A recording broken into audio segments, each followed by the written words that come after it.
వీళ్ళు చేసే విధానము ఇప్పుడు రుణం రుణమాఫీ అని చెప్పిర్రు.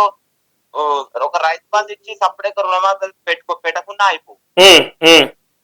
ఇప్పుడు ఇప్పుడు రైతు బంధు వేసి 7,500 కొట్టేసి రైతు బంధు వేస్తే సపరేట్ రుణమాఫీ అయిపో. అవును.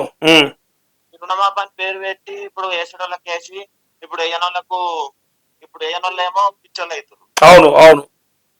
వీళ్ళ విధానం ఏంటంటే ఇప్పుడు వాళ్ళకయ్యే వరకు వాళ్ళకి అయినాయి, ఒక 10 మందికి అయినాయి, నాకు కాకపోయా వీళ్ళు కానోళ్ళు పిచ్చోళ్ళు అవుతారు. కానోళ్ళు ఆగమవుతారు కదా. కానోళ్ళు ఆగమవుతారు. వీళ్ళ విధానం ఎట్లుందంటే ఇప్పుడు చేస్తే మొత్తం మేము రుణమాఫీ వాళ్ళకు చేసే ఉద్దేశం లేకపోతే మొత్తం రుణమాఫీ అనేది పెట్టేది కాకుండా ఇట్లా సగం సగం చేసి బాధ పెట్టేది లేకుండే సగం పెట్టి సగం చేసే వరకు ఏంటి. ఇప్పుడు రైతు బంధు చేసి 7,500 కోట్లు రైతు బంధు చేసినా ఒక 10,000, 20,000, 30,000 వాళ్ళకి వచ్చు. అవును, వాళ్ళకి వచ్చు. గవర్నమెంట్ నుంచి ఒక 10,000, 20,000 ఆర్థిక సహాయం అందు. అవును, ఆర్థిక సహాయం అందు. ఇప్పుడు వీళ్ళకి చేసే వరకు ఏంటి, కొంతమందికి ఇప్పుడు 10 మందికి అయ్యే వరకు వాళ్ళకి ₹1,00,000 అయినాయి, వాళ్ళకి 1,50,000 అయినాయి, మాకు కాకపోయే చేస్తారా చెయ్యరా అన్నట్టు వీళ్ళు టెన్షన్ పడుతున్నారు. అవును అవును, కరెక్ట్ కరెక్ట్. వాళ్ళు పెట్టేది ఏంటంటే చేస్తామని అంటే 31,000 కోట్లు వాళ్ళు డేట్ కరెక్ట్ చెప్పి అంత ప్రజలకు మొత్తం చేసేయాలి. కరెక్ట్. అదే డిమాండ్ ఉంది మాది కూడా. అందరం అదే అడుగుతా ఉన్నారు, రైతులు కూడా అదే అడుగుతా ఉన్నారు. లేకపోతేనేమో మనకి కాదు అని రుణమాఫీ అని మొత్తం పెట్టే మాతో కాదు అని అనుకుంటే రైతులే మళ్ళీ ఇళ్ళలో పోతామా, లేకపోతే అలా గడలు పట్టుకొని ఆడుతామా? ఇంట్లో పోకపోదు. మళ్ళీ ఇప్పుడు మనసులో మొత్తం పిచ్చోళ్ళు అవుతారు. ఓలరాళ్ళు ఏదో వేసుకుంటుంటే ఏమన్నా చల్లారుతుంటే ఇప్పుడు చూడు వాళ్ళు చక్కగా చెప్పక క్లారిటీ ఏదో మనం నాగం చేస్తా ఉన్నారు. మంత్రి ఉత్తమ్ కుమార్ రెడ్డి ఒకసారి చెప్తాడు ఆనంగినంగా, మళ్ళీ ఒకసారి తుమ్మల నాగేశ్వరరావు చేత మాట్లాడు. వాళ్ళు ఒకసారి ఆగస్టు 15 వరకు, అది సెప్టెంబర్ 15 వరకు చేస్తామా లేకపోతే అక్టోబర్ ఫస్ట్ వారంలో చేస్తామా ఒక క్లారిటీ వాళ్ళు ఇస్తలేరు మొత్తం. అవును అవును. కాకపోతే బ్యాంకులకైతే వీళ్ళు లెటర్ ఇచ్చారట వసూలు చేసుకోమని.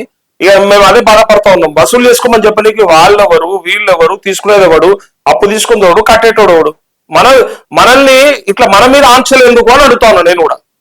ఇప్పుడు వాళ్ళకు అంత బడ్జెట్ లేకపోతే ఒక రైతు బంద్ చేసి సపరేకున్నా గానీ చిన్నగా వాళ్ళకు ఒక 10,000, 20,000, 30,000 అన్నట్టు ఆర్థిక సహాయం అందు. ఇప్పుడు పెట్టుబడి సాయం ఇవ్వకపోయా ఇప్పుడు ఇది మీదికలు కట్టమని చెప్పవట్రి. మీదికెళ్ళి కట్టమని అన్నగారు క్లారిటీగా వాళ్ళు చేసే మొత్తం ఇప్పుడు కంప్లీట్ గా చేసిర్రు అంటే వాళ్ళు ఒక 2 లక్షల మీద ఉన్న వాళ్ళకు మొత్తం మీద కట్టమని చెప్పేసి ఒక డెడ్ లైట్ ఇచ్చి సెప్టెంబర్ 15 వరకు మొత్తం అందరు కట్టేయాలని చెప్పాలి. అదే అంటే అట్లా చెప్పాలంటే ఏమవుతుంది అంటే కొంతమంది దగ్గర ఇప్పుడు ఉన్నోళ్ళు కట్టగలుగుతారు కానీ లేని ఏడికెళ్ళి కడతారని ఒక ఆలోచన చేసి ఏం చేశారంటే ఇంకొక 3-4 నెలలు టైం ఇచ్చే అవకాశం ఉంది పంటలు చేతికి వచ్చేదాకా. కానీ నేనేమంటున్నా, అసలుకే కట్టలేని వాళ్ళు ఉంటారు కదా కొంతమంది, పాపం వాళ్ళ పరిస్థితి ఏంటి, వాళ్ళని ఇంకా అవకాశం ఇస్తారా అని కూడా అడగడానికి ప్రయత్నం చేస్తున్నాం మనం.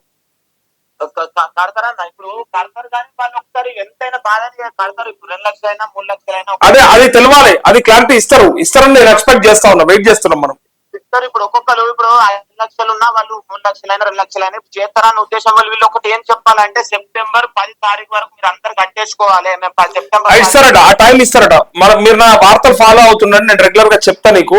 మనకి ఇంకా రాలేదు, అది లెటర్ అయితే ఇష్యూ చేసింది కానీ బ్యాంకులు ఎక్కడ లిస్ట్ అవుట్ చేయలేదు. ఒక్కసారి బ్యాంకులు డిసైడ్ అయిపోయినాక బ్యాంకులన్నీ మీటింగ్స్ పెట్టుకొని చేస్తాయి. ఎందుకంటే అట్లా చాలా రకాల ఇష్యూస్ ఉన్నాయి. మరి మొండి బకాయిలను తీసుకుందామా లేకపోతే ఇంకా రెన్యువల్ చేయించుకుందామా అని రకరకాల ఇష్యూస్ ఉన్నాయి అన్నట్టు. నేను మొన్న మెసేజ్ పెట్టినా నా పులిచెందు అని. చూసిన గుర్తొచ్చినావు నాకు.